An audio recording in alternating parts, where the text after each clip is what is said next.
there are a lot of people out there that actually ask me a lot, and I know a lot of you guys, you have money, alright, let's be real. Like, if you're playing the game of Yu-Gi-Oh, it does take some sort of financial commitment.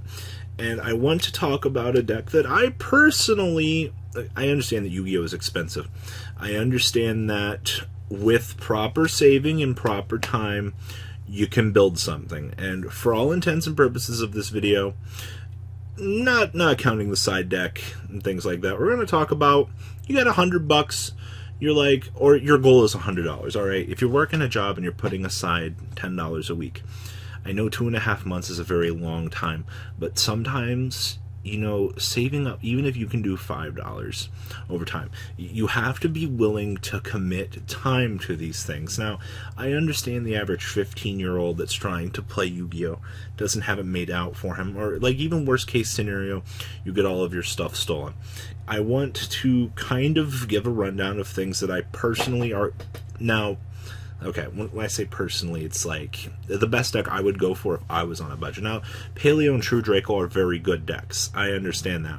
But I also like my brain functioning, and I do like combo decks. So we're going to use the second place Toronto list. It was built by Gurgis Sebastian. God, I'm terrible with these things. But I want to talk about what you can do here, kind of your things. Now, Pendulums, honestly, for a budget, they're probably, in terms of like interactivity and like the best board setup and things like that, yeah, you're only going to be able to probably top regional. If you're trying to build this and go to a YCS, alright, look, like, I know broken pipe dreams are broken pipe dreams, but let's call it what it is. You're trying a little bit too much here.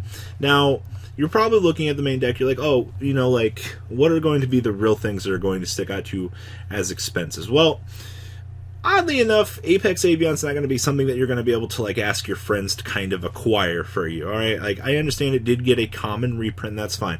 And looking at the rest of the Magician stuff, like, this was all available in a booster pack. Now, the most expensive thing here is going to be Jackal King sticking out in the main deck, because this card did not fundamentally get the reprint.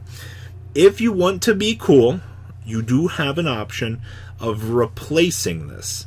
Now, before I get too far into this, you're a budget player, you're looking at this deck and you're like, why do I want to play this? You can sit up on some really cool boards. Watching your opponent try to play through a potential, you know, you have dual negates here, top things off, like, you can do some really cute things to that extent. So if you're looking at this, you know, like, you're playing a deck that wants to go first and a means to kind of punish the opponent. But you have to understand, you're playing Pendulum Magicians, your deck still has flaws like the rest of the format, and it's a decently high ceiling. This isn't a deck that you can just pick up and be really good with right away. Like, you're going to see some really weird boards and scenarios to come out of it. So the first real thing here is, like I said, Jackal King and Apex are probably going to be your problems. Cerberus got the reprint, they're relatively cheap. You know, most of this stuff is available to you from the Pendulum set. Then we kind of start getting into a little bit more expensive things. Something like Called by the Grave is a common, for example. If you feel the need that you don't want to play the Called by the Grave, or you can't simply afford it, simply cut it for another copy of Time Pendulum Graph. And then, you know, obviously, you're probably looking at designers and like, ugh, those are expensive. You're getting what you're paying for. You're a combo deck. You need the draw power. At the very least, I think you can get away with 2, but for the most part, I think that this is going to be a mandatory staple. Now, we're going to toggle on over here to a nice little thing called Yu-Gi-Oh! Top Decks. For those of you that don't know, the site exists, and they actually go through, and they have a little pricing point down here at the bottom for a breakdown. So their projected price is $69.19 to build the main deck. And as I was saying, well, your pricier stuff is, well, oh, chronographs. Okay, so let's kind of break down with this. Black Fangs, if you're asking around, or if you're strictly buying online, these are going to be the prices you're paying. If you're going to your local area, you're like, all right, I got X money, let's start asking around. I think half of the battle that people don't want to do when approaching building a deck is they just want to pay all of the money up front without asking other people in your area. Ask your locals if they'll give you a deal on something. Ask your friends. Like, human interaction can save you a little bit of money, and I'll be honest with you on that. Like, that'll get you somewhere. So you could probably pick up these guys right here at probably maybe 50 cents. Called by the Grave, you might get lucky, someone hand you one for $1. Cool, we've already shaved off $2 off this price. We're at $67. Chronographs, you can probably get a set for $4 to $5, depending on who's being nice to you. And even like the more common stuff, cool, you've got 66 cents here on Dragon Shrines. You've got Foolish Barrel down here at 33 cents. Ask your homies if they got some laying around for you. People at locals will be amazingly surprised. And I'm not saying walk up to somebody and be like, hey, can I have this? No, not at all. But if you be like, hey, you got a Foolish Barrel, like, you can hook me up with, I'm trying to get into the game, like, people will be more inclined to help you if their community is growing. Now, even so much with harmonizings being dollars, like I said, the big ones here are going to be, of course, the Jackal Kings, which I said you can cut one, which can get you down to $60 on the main deck very easily, you know, shaving off some of this other stuff by asking. But fundamentally, if you push things, you can probably get the main deck done for $50.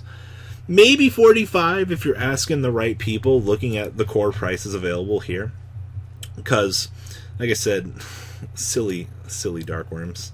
Silly wisdom eyes, but ask around for better prices. If you're presenting money to somebody in a regard that they've already got everything ready for you, or if you're going through like your locals bulk and things like that, please do communicate these things. Just because you have money in hand, you're ready to build that deck, you've got money. No, you're not. You've got to do the very basic thing of checking prices and things like that. So that's on the main deck. Now the extra deck down here, as I was saying, coming in at $20. Can we cut anything from this? Absolutely not. Most of this is going to be available to you in relatively cheap prices as it is, because this got a reprint, and our boy Clearwing got a reprint. Now coming down here, that should be very representative of this. Dweller you can probably get for $1. Karen Gorgon, some of these things you are going to have to order. Like Electromite even at like $3. Yeah, you can get this stuff relatively easily. Ignister. Now, Landphonicus sticking out as the most expensive down here because he is generic. And I hate to say it, those generic arrows are worth the $4 price tag. You can cut edges and play another Wee Witch's Apprentice, but I do not recommend it because you will run into those. You're paying $4 to make that more consistent play.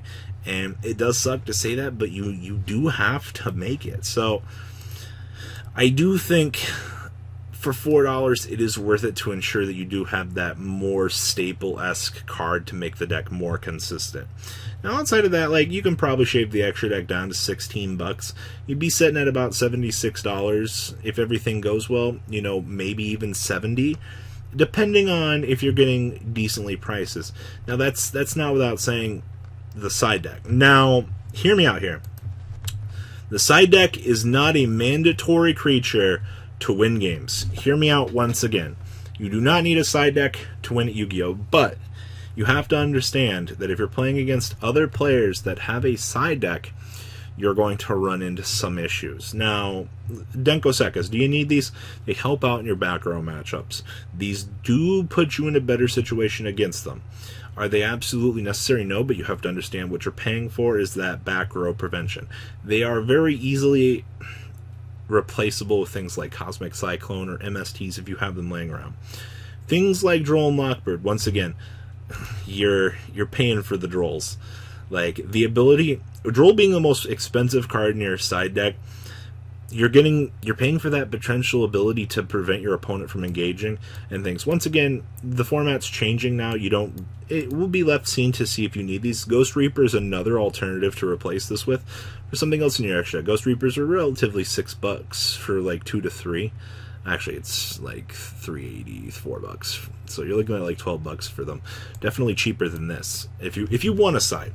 Now, things like Effect Failures, alternatively, they're not a bad choice. Once again, you don't have hand traps in the main deck. You're kind of using your side deck to kind of ease your matchups a little bit more. And I think that that's very important as well. Like, if you're just getting into the game, and you're fundamentally looking at the main deck here, and you're like, okay, cool, I understand. Like, I'm a combo deck. Now, you have to play the main deck and start understanding, all right, how do I side? The side deck can be built much later, and people need to understand that. Like, if you're just picking up and learning at this point in time, the side deck comes much later. Learn your main deck's combos, and then start to look towards the side. That's why I said going for the main and the side deck on that $5 a week budget, if you can afford it. You know, if your parents giving you an allowance, save up. Like, it's very important to understand that slow and steady wins the race. And yes, the game of Yu-Gi-Oh! Is constantly changing, but Pendulum seem to be one of the only decks still sticking around. Now, sphere modes and the kaijus are interchangeable. Just kind of depends on the format. You don't necessarily need those right away. Red reboots would probably be the first thing I would go for in the side deck. Trap heavy decks like Altergeist are a big pain in the ass, and I think that and probably Cowboy would be the first two things I would start looking at. Quite possibly then the Veilers and then the Denkos, and then kind of just fill out the side deck from there. If there's something else in the main deck, this is also important. If there's something else in the main deck that it's like, oh cool, like you bought an extra copy of Called by the Grave because you were like, I want to try 2, it didn't work out. All right, this is kind of as you're starting to modify the list and things like that. So you go ahead and you're like, okay, I have the extra Called by the Grave. Go ahead and put it in the side deck. Don't feel bad about that. There will be, this is something I personally did. Like, if I was building gadgets and there was something I didn't like, oh, Darkhole's not doing too good for me today, I'll put it in the side deck. That way I have access to it when the other games are coming, because it's kind of the same thing as having access to it later.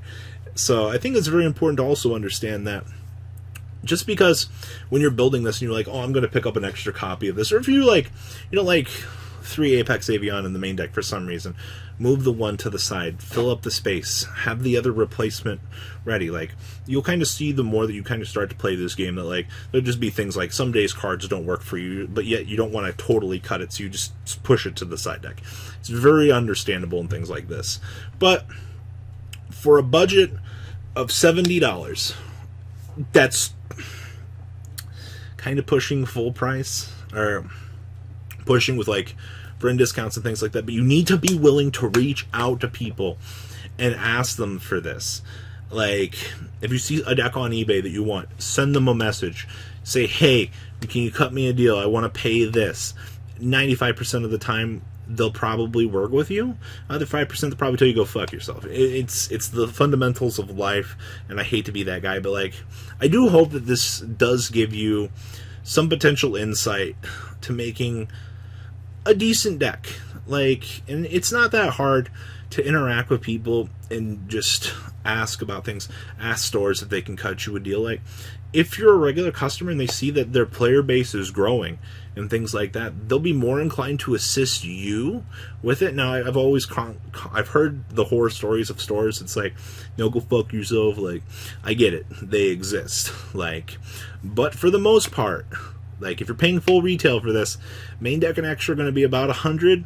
But if you're looking around and you're pushing things, $70-$80 will be about where you can go.